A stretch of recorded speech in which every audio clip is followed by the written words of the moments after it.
All right, we've got Psalms and Proverbs for today, Sunday, January 12th, 2020. Psalm 10 and Proverbs 5. Psalm 10, New King James, a song of confidence in God's triumph over evil. Why do you stand afar off, O Lord? Why do you hide in times of trouble? The wicked in his pride persecutes the poor. Let them be caught in the plot which they have devised. For the wicked boasts of his heart's desire. He blesses the greedy and renounces the Lord. The wicked in his proud countenance does not seek God. God is in none of his thoughts. His ways are always prospering. Your judgments are far above, out of his sight.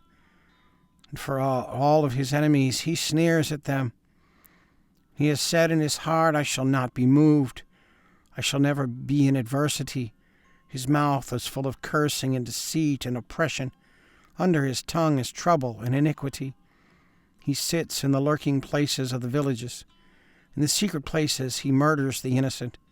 His eyes are secretly fixed on the helpless. He lies in wait secretly, as a lion in his den. He lies in wait to catch the poor. He catches the poor when he draws him into his net. So he crouches, he lies low, that the helpless may fall by his strength. He has said in his heart, God has forgotten. He hides his face, he will never see. Arise, O Lord, O God, lift up your hand. Do not forget the humble. Why do the wicked renounce God? He has said in his heart, you will not require an account. But you have seen, for you observe trouble and grief. To repay it by your hand, the helpless commits himself to you. You are the helper of the fatherless. Break the arm of the wicked and evil man. Seek out his wickedness until you find none. The Lord is king forever and ever. The nations have perished out of his land. Lord, you have heard the desire of the humble. You will prepare their heart. You will cause your ear to hear, to do justice to the fatherless and the oppressed, that the man of the earth may oppress no more. And then Proverbs 5, New King James, the peril of adultery. My son, pay attention to my wisdom, lend your ear to my understanding, that you may preserve discretion, that your lips may keep knowledge. For the lips of an immoral woman drip honey. Her mouth is smoother than oil, but in the end she is bitter as wormwood, sharp as a two-edged sword. Her feet go down to death. Her steps lay hold of hell. Lest you ponder her path of life, her ways are unstable.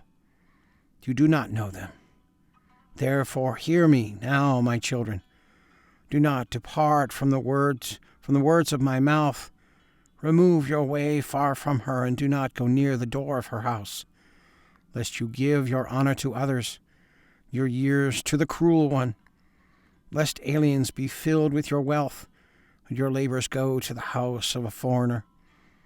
And you mourn at last when your flesh and your body are consumed, and say, how I have hated instruction. My heart despised correction. I have not obeyed the voice of my teachers, nor inclined my ear to those who instructed me. I was on the verge of total ruin, in the midst of the assembly and congregation. Drink water from your own cistern and running water from your own well. Should your fountains be dispersed abroad, streams of water in the streets, let them be only your own and not for strangers with you. Let your fountain be blessed, and rejoice with the wife of your youth, as a loving deer and a graceful doe. Let her breast satisfy you at all times, and always be enraptured with her love. For why should you, my son, be enraptured by an immoral woman, and be embraced in the arms of a seductress? For the ways of a man are before the eyes of the Lord, and he ponders all his paths. His own iniquities entrap the wicked man. He is caught in the cords of his sin. He shall die for lack of instruction, and in the greatness of his folly he shall go astray. All right, and there's the links there if you want to check that out. And always click the like if you like. Leave a comment, a prayer request, a question. Be happy to respond. All right, so you guys take care. Have a great day. God bless.